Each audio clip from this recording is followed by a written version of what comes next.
Hey everybody, I'm Paintball Dad. Thanks for tuning into my channel. Today I want to talk about how to go from woods ball to speedball. So if you've ever played paintball, you've probably played paintball in the woods, aka woods ball. This is how about 99% of paintball players get introduced to paintball. Woods ball is the easiest way to start playing paintball, and it's the most convenient as well. I myself started out playing paintball in the woods, and it wasn't even at an actual official field. It was in some random spot in my hometown where there was like a big wooded area that people would go to sometimes to like ride ATVs and dirt bikes and stuff, and me and my friends just happened to use it to play paintball.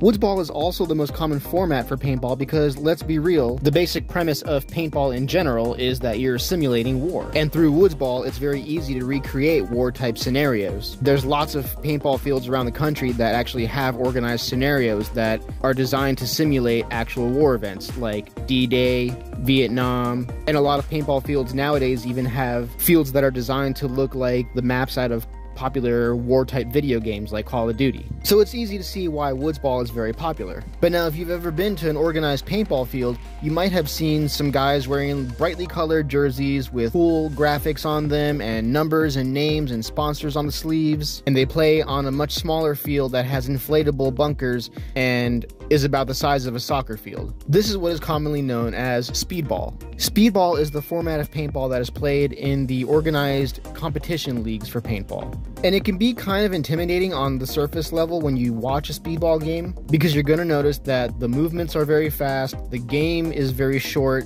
the guns shoot very fast, and there's a lot of yelling going on. And at first glance, it can be hard to tell what's even going on. So it's pretty common that new players especially will be kind of intimidated to try playing speedball. But more often than not, when I see a new player that actually tries speedball out, they usually end up liking it more than they like woods ball. So let's dive into the how and why of making the jump from woods ball to speedball, and I'll tell you a little bit about how I did it. I started playing paintball in about 2005, and like most of the paintball community, I started out in the woods. And it was a lot of fun for a while, but I got so addicted to paintball. I just loved it so much. I wanted to play more and more. I was in high school at the time, but I was old enough to get a job, so I really got my first job just because I wanted to play paintball. And I was very fortunate that I actually had a paintball store right in my hometown. I would just ride my bike there and hang out there after school almost every single day. Now, this was before websites like YouTube and Facebook and Instagram actually took off. So my first exposure to speedball was through the paintball magazines that I found in the shop. And my first thought, like most kids, was,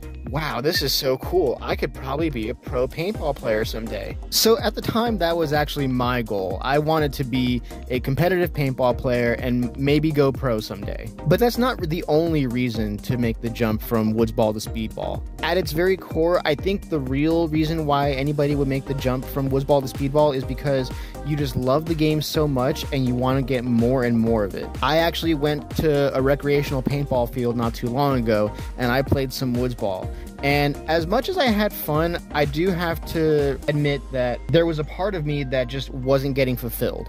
I hated how long and slow some of the games were, and how much lag time there was even between games, just resting in the staging area.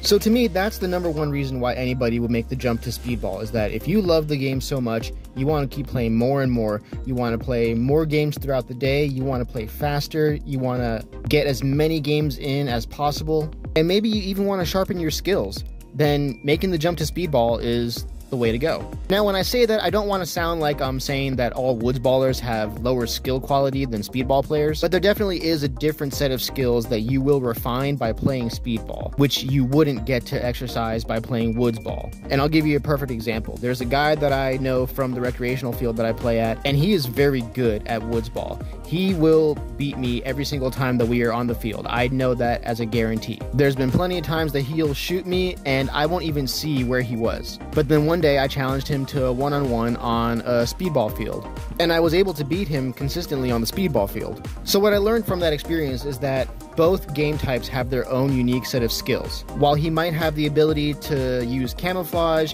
and to be stealthy on the woods ball field, he didn't have the same kind of experience that I did when it comes to making quick, accurate shots and playing aggressively. Now, you don't need to wait until you're like a certain skill level or anything before you try out speedball. But here's some advice for if you do want to try playing speedball for your first time. First, I would recommend going to a paintball field on a Saturday. And the reason I say that is because the way that tournament paintball is set up is that tournaments are usually like a weekend-long experience. A tournament will usually start on Saturday, sometimes even on a Friday. And then Sunday is usually the day for the higher division teams or the teams that made it to the finals. Now, because of this, most paintball teams will go out to practice on Sundays. So my advice would be to go on the day when most recreational speedball players are going to the field. I would also recommend going with a small group of friends. That way you and your friends can set up teams and play against each other in between the other games. This just helps to make it a little bit less intimidating so that you don't have to worry about playing against other players that might be drastically out of your skill level or have all electronic markers while you're the only one that has a mechanical marker. But you are more than welcome to do that. That's actually what I did the very first time that I played speedball. My very first time going to an official paintball field, I went with my old Spider Rodeo, which was a mechanical paintball gun, a gravity-fed hopper, a CO2 tank. I didn't even have a compressed air tank. And I watched a couple of speedball games, and then I asked if I could jump in. Now, I had already been playing paintball for about a year in the woods before I went to my first official paintball field. So I had already built up some confidence by the time I played my first speedball game. And I actually had a great time. I quickly learned the basics of how to be a snake player. I made a few kills that day, and by the end of the day, I was in talks with the store manager about my first sponsorship deal, which that in itself is another great reason to try out speedball. If you want to get noticed, if you want to get picked up by teams, if you want to get sponsorship deals, it's most likely going to happen through speedball. Now, as far as gear, I would recommend doing exactly what I did. If you already have paintball gear, don't worry about buying a whole brand new set of gear just for speedball. Wait until you outgrow your gear or until your skill level meets the need for a new set of gear. Because paintball gear is expensive, and you don't want to buy a brand new gun, hopper, tank, or a jersey and pants just to find out that you completely suck.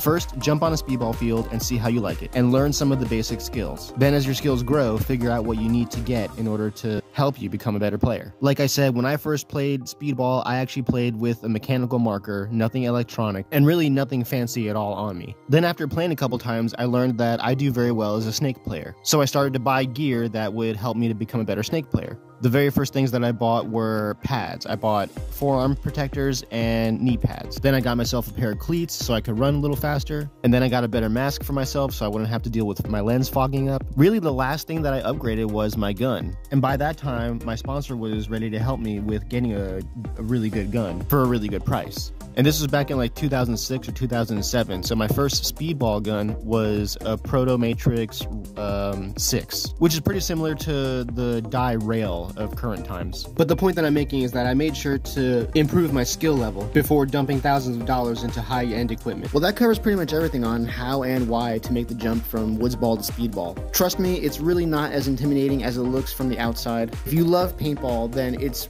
really just the natural stage of progression that you're going to want to play more games throughout the day. You're going to want to shoot more, you're going to want to get more kills, you're going to want to get back on the field faster in between games, and you're going to want to master all of the skills in the sport. And if you're already feeling those things, that you just want more paintball, then go ahead and try speedball.